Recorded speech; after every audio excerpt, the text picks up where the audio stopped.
नमस्कार, ताऊ खबरी में आपका स्वागत है।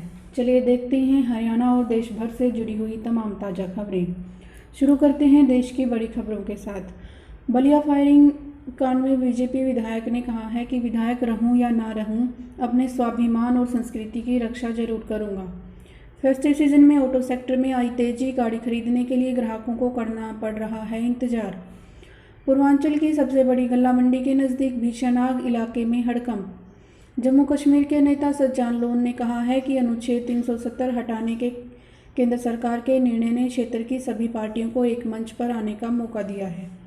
लोन को इस साल जुलाई में नज़रबंदी से रिहा किया गया था। दिल्ली का मशहूर कालका जी मंदिर नवरात्रों से दर्शनार्थियों के लिए खोल दिया जाएगा। शहर के प्रशासन और मंदिर प्रबंधन की बैठक के बाद शुक्रवार को यह फैसला लिया गया। दिल्ली महिला आयोग ने झारखंड की 3 नाबालिग लड़कियों को मानव तस्करों के चंगुल से छुड़वाया।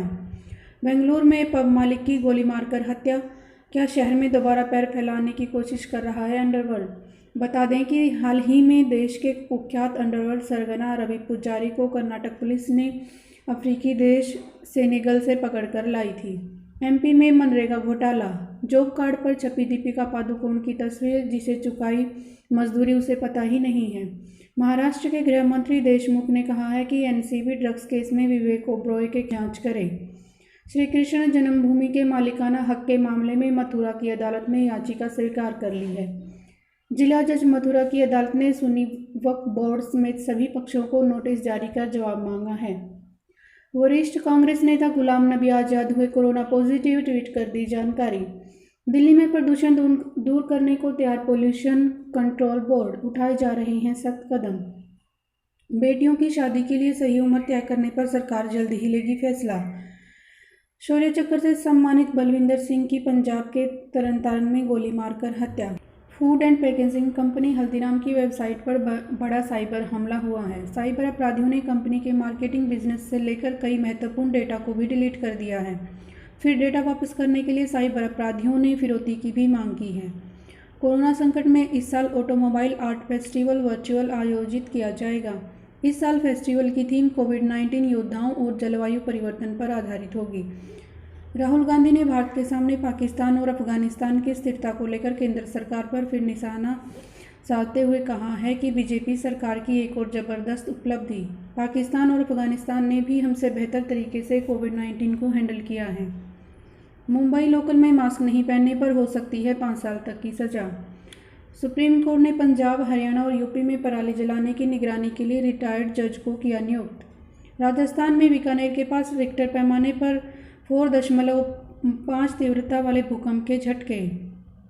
प्रधानमंत्री नरेंद्र मोदी ने शुक्रवार को संयुक्त राष्ट्र खाद्य एवं कृषि संगठन की 75वीं वर्षगांठ पर आयोजित एक कार्यक्रम को डिजिटल तौर पर संबोधित किया। पीएम मोदी ने कहा कि भारत रिकॉर्ड खाद्यान्न उत्पादन के कारण कोरोना के इस मुश्किल दौर में भी कुपोषण के खिलाफ आगे आकर जंग लड़ रहा है। वहीं सुप्रीम कोर्ट ने उद्धव ठाकरे को सीएम पद से हटाने और महाराष्ट्र में राष्ट्रपति शासन लगाने की अर्जी ठुकराई। तेजस्वी यादव की सुशील मोदी को खुली चुनौती, कोई एजेंसी बची हो तो उससे भी करा लें जांच। बिहार चुनाव में पीएम मोदी करेंगे 12 चुनावी रैलियां, सभी में नीतीश रहेंगे मौजूद। 23 अक्टूबर से होगी शुरू। बिहार में 6 दलों वाले जीडीएसएफ में सीटों का बंटवारा। आरएलएसपी 104, बीएसपी 80 और एआईएमआईएम 24 पर लड़ेगी चुनाव। नीतीश ने मांझी के लिए मांगा वोट, बोले हम माला पहना देते हैं, आप जिता दीजिएगा।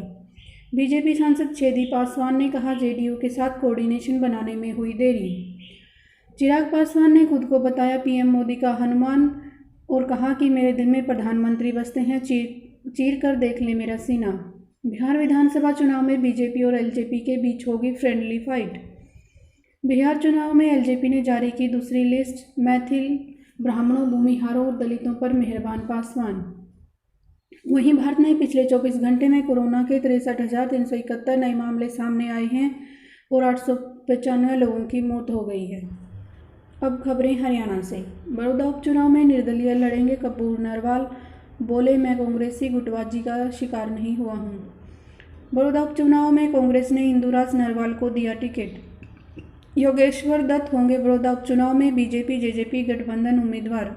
दाखिल किया नामांकन। हरियाणा में त्योहारों को लेकर जल्द जारी होगी एसओपी, मुख्य सचिव ने अधिकारियों को दिए निर्देश। नवरात्रि पर भी कोरोना की मार, नहीं दिख रही पहले जैसी रौनक।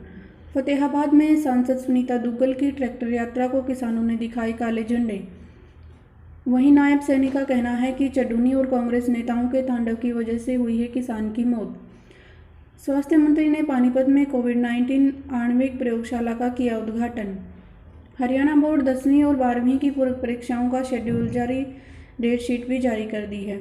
हरियाणा में कृषि कानूनों के विरोध में अब महिलाओं ने भी निकाली ट्रैक्टर रैली।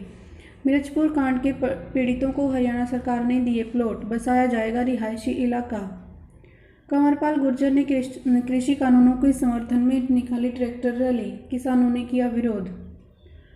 वहीं सोनीपत जिले में मिले 75 नए कोरोना पॉजिटिव केस और चंडीगढ़ में आए कोरोना के 55 नए मरीज, 5 मरीजों की हुई मौत।